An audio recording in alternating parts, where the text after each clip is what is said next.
Just dropped their big weekly news article, the Twid, and this week we're jumping into, of course, the Equilibrium Dungeon World's First Race.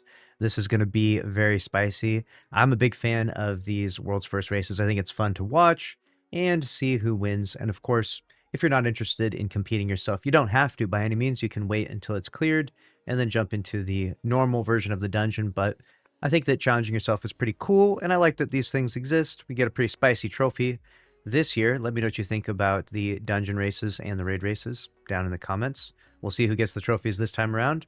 And along with that, if you complete it in contest mode, you will be given this exotic and the Dredgen's Descent emblem. So you do get kind of incentivized to challenge yourself a little bit, see if you can clear it with the team.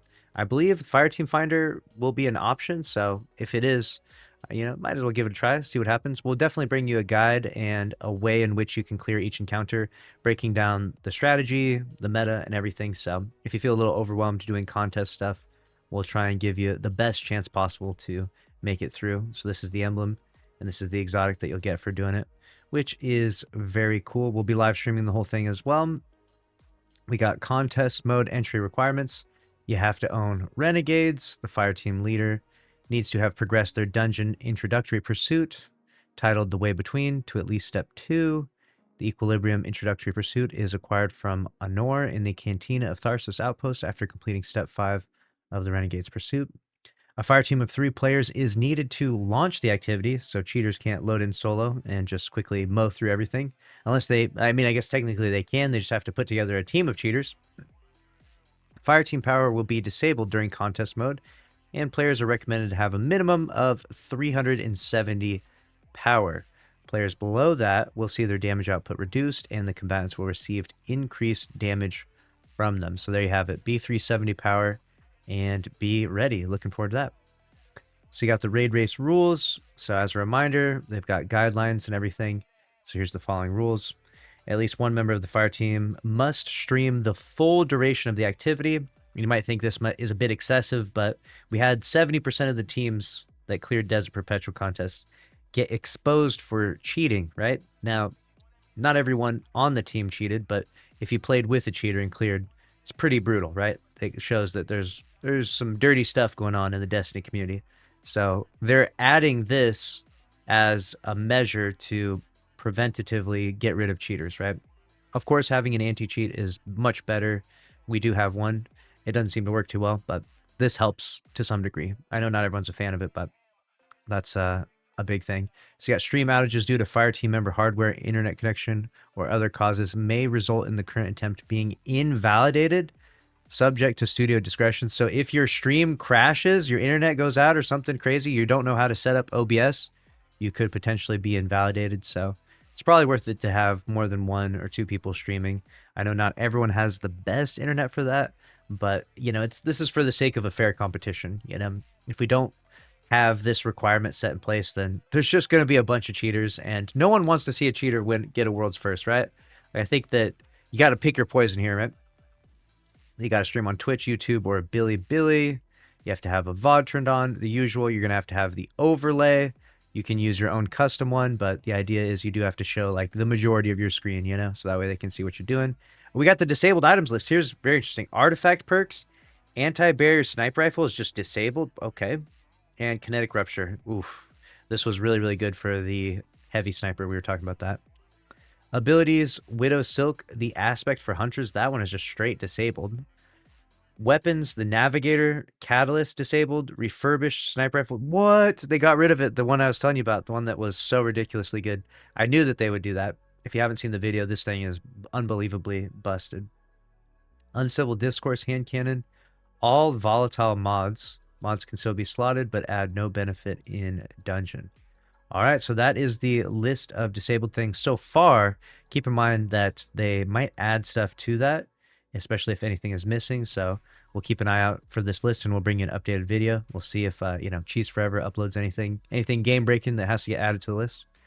And we got Not Swap added to this as well, which is not the community's favorite. A lot of people dislike this, and the reason why is because the modifier, the this activity contest is meant to be like really, really challenging, and they feel like the not swap basically negates some of the fun, some of the difficulty that is required to, put together these really powerful builds and swap through them and things like that. So it feels like not swap kind of waters down the challenge of the activity to some degree, because then all of the bosses are tuned for that. I don't know. I have mixed opinions. I'm not a fan of not swap. I just don't know if I hate it as much as everyone else does. I'm kind of in the middle with this one to a certain degree, but let me know how you feel about not swap. PvE not swap had its ammo type trigger removed, as well as its orb and special/heavy ammo penalties. The description has been updated to match current behavior, as well as mentioning changing armor stat mods as being a trigger. Okay. Praxic Blade Crystal Drop details. Okay. Early on in Renegade's launch week, eagle-eyed Guardians were quick to notice Equilibrium is home to an extra special prize, the Dark Matter Crystal Taken. When set in a Praxic Blade, this crystal creates a beam of brilliant dark light and has a low chance to drop on fully clearing all encounters in Equilibrium, in contest or normal mode. Who's going to be the guy that gets the good RNG and just gets it to drop first try, right? Whoever that is, boot them from your clan. The encounters do not need to be cleared in a specific order, as they are independently tracked. Progress resets weekly and on each full clear. This means players are not limited to one chance per class per week, and instead will be able to clear Equilibrium repeatedly in their search for the crystal drop. I like this a lot. This is a fun cosmetic. It's not like overpowered or anything. It's just a cool look, right? It just changes the look of your lightsaber. This is really good. This is the type of thing you want, so that way you repeatedly farm the new dungeon, and you can do so and get something pretty meaningful and rare from doing so. Hopefully it's like very rare. I would love if there was just extremely low drop chance for it, not because I'm trying to gatekeep it by any means, but because then those that do get it are going to feel really special about it. I don't know, maybe you feel differently, maybe you want everyone to have it, but there's a lot of other cool lightsaber colors out there as well. We're providing some brand new Equilibrium themed overlays for partners. Oh yeah, that's right. So they give you some overlays. So there you go. So you can click on the site and you can use these different overlays. It's cool that they provide this, and it also makes it look very Renegades themed, which is nice. So if you need to use this to block out your screen, feel free to do so. The Dawning event preview is here, so get ready to bake some cookies. Evil Levante is coming back. All right, let's go over how it works. Snowball fight is here. Have you ever thought of yourself, gee, I wish I could throw snowballs at other Guardians? Ask yourself no more. This year we have a new Crucible Ops activity, Dawning Snowball Fight, where you can live out your fantasy of the most overpowered snowball fight of all time. No weapons, no abilities, just soft powder, and after a while, a snowball super to one-shot your cool-headed rivals. This sounds odd to me. I'm not sure if this is going to be fun, but hey, you know what? We'll give it a shot. We'll play the new mode. Running around and doing nothing but throwing snowballs in a first-person shooter game seems peculiar, but hey, we'll give it a chance. As in past years, snow will also be falling in several locations, allowing you to make and throw snowballs that freeze, slow, and shatter foes. The snowstorm modifier will be active in portal activities, generating snowballs upon defeating combatants. All right. Cookies for your favorite Destiny denizens. Evil Levante makes a return with a cooking quest. Learn how to gather questionably edible ingredients, Vex milk, acquire Essence of Dawning, and use her cookie oven to bake tantalizing treats for the stalwart heroes you know and love in the Tower and beyond. Exchange baked goods across the solar system for the special Dawning themed rewards. So as usual, in addition, to 20 bakes, you may know the recipes already, but we've added a few new cookies and recipients. Okay, so we got new dark matter drizzlers for Dean of the Aeonians. Nice. And we got peanut butter paw prints for Archie. Nice, very good. And then the usual cookies for the rest of everyone. All right, you might notice Lodi isn't on the cookie delivery list. Fret not. That's because you'll be posting real cookies for him during the Dawning in trade for an emblem. More on this in next week's Twid. Whoa. Okay, let's see what's going on with that. A lot of rewards to earn. As for rewards, the Dawning is entering the event home for the first time. Much like we did for Festival of Lost and Solstice, there's a shader, ship, emblem, ghost shell, and more waiting for you on the event rank track, as well as weapons, of course. Playing portal activities will drop Dawning engrams containing exclusive weapons like Mistral Rift, Permafrost, and Fimbulwinter Stitch. Okay, nice. We'll see what rolls they got. We'll see if there's any spicy rolls that are worth grinding for. You'll get one guaranteed holofoil of each with random perks from the event track, and you can find more by earning Dawning engrams from portal activities or trading in Dawning Spirit with Eva in the tower for a Dawning engram. All right, there it is. Oh, we got a new player guide. They added a new chapter to it. Okay.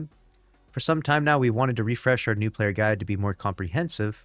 Always available resource for players who have just recently started playing Destiny 2. The first chapter of this refresh guide is now available as part of the Bungie help, and we will be adding more chapters covering gameplay basics and beyond over the next few weeks. This is good because if we do start getting new players in Destiny 2, which right now we're currently not acquiring a ton, we're getting some, but just not like an incredible amount. Like we need to be growing a little bit faster to, you know, maintain a healthy population over the course of these 6-month periods of times. It's good to have a guide where people can sort of walk themselves through learning everything in Destiny 2, because there's a lot to catch up on after 11 years, right? Additionally, our goal is to update it with every major release so it's always up to date. Let us know what you think, share it with your New Light friends, and help us make it the best possible guide for them. All right. You got rewards for the Equilibrium Dungeon. Let's see what we got. That is, dude, I'm telling you right now, I'm not a fan of that look. That looks like green. I don't know about the green. Look, it's unique. I kind of like the way it's put together. I don't know about the green, though. I'm not sure about the green. Are you wearing this, chat? Type 1 in the comments if you're wearing this. If it was a different color, you know? If it was black, maybe. If it was gray. If it was, I don't know, anything but the green. I kind of like the shoulders and everything, though. Like, it's not too bad. We got Cosplay Cosmodrome. Very cool. People always doing some fun cosplay. You like to see that. We got Hunt Down Some of the System's Most Wanted. They actually hired some artists to create these cool, like, wanted posters. Very good stuff. The community and the artists in the community always doing incredible work. Join creators in the Oath of the Renegades. This was this kind of goofy thing. They created a website. And so, yeah, so there is, you know, a fun third-party thing that you can pledge to different factions and stuff. It seems all right. Nothing in-game, though, in regards to it, so I'm not too interested. Vanguard Alerts is here, if you haven't been using that and playing that. Known Issues List, Lawless Frontier. Gosh, there's a lot of bugs in the game, as you can see there. The list goes on, but nothing unusual. And that's it. Dredge and Bale throwing a little tantrum. Movie of the Week, Montage goes to Hinra. They're always doing really cool stuff in Crucible, so I'm sure this is a really cool video. We'll check it out sometime later. There it is. That's our penultimate Twid for 2025. 1 week into Renegades has seen Guardians joining Drifter's motley crew, equipping and customizing their Praxic blades, and staking their fortunes in the Lost Frontier. We introduced Vanguard Alerts to the mix, a new feature, bringing a set of activity playlists that grants great rewards. Okay, so that if that's the penultimate, so that means this is the last Twid for 2025 then, I'm assuming, and the next one will be in January, so I think this is going to be a break. They didn't say that directly, but I think that's what that means, right? Penultimate. Surely. And so, yeah, we'll bring you more Destiny 2 news throughout the holiday era, and hopefully there's no controversies in regards to the dungeon, but knowing the Destiny community, you already know it's going to be. It's already going to be like that. There's one more Twid, they said? Okay, one more Twid. That's a wrap on this one. We'll see you in the next one. Thanks for watching. Later.